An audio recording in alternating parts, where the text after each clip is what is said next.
We all know the concept of utopia. And utopia, by its very nature, is an unrealizable ideal. At the same time, there have been many efforts at creating utopias, often social utopias or political utopias, sometimes physical utopias. Those utopias always crash in some way or another.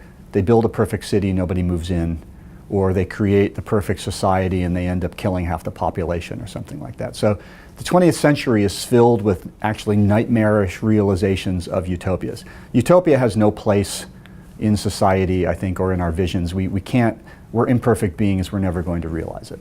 At the same time, we have the challenge of making the world that is a better place.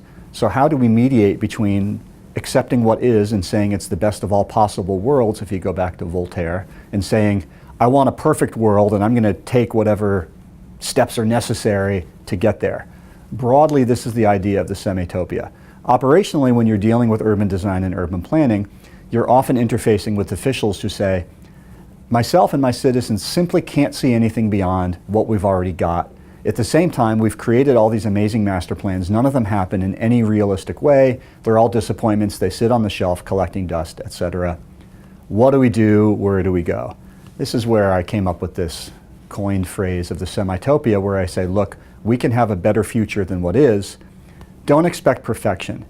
This goes back to my idea in plural urbanism, which is that urban design is never completely realized. This is a very important concept to accept, and architects hate to think about this idea because in architecture, you don't build an incomplete building. If you leave the roof off, you're going to have obvious problems, or if you leave out the windows or forget the heating system, don't put in the carpet, you're going to have a lot of trouble. But I dare anyone to show me an urban design project that's ever been completely constructed. They never are. So urban design, by its very nature, it's incomplete.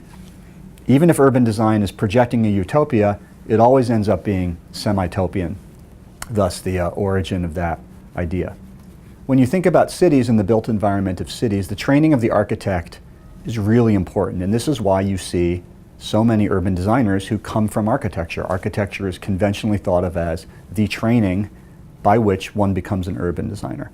If you think about the architectural training, it involves shaping three-dimensional space. Many architects say, I'm not interested in style. I'm interested in space, I'm interested in light, I'm interested in form.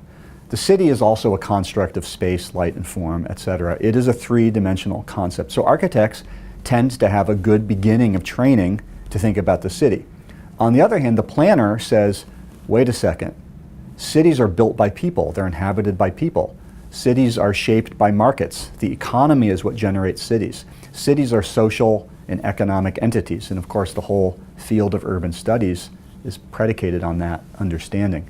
How do these two concepts come together? In fact, the reality of the city is that the city is a physical entity, which of course is inhabited by people. An empty city is depressing and apocalyptic. Cities are inhabited by people, they're constructed by people, they're actually constructed by many people. They don't have a single designer. And of course, there's an economy that exists within those cities. So city design and development, broadly speaking, and urban design as I understand it, is the effort to bring those realities together and say, the built form of the city can be shaped, but it must be shaped with an understanding of these social, economic, political realities.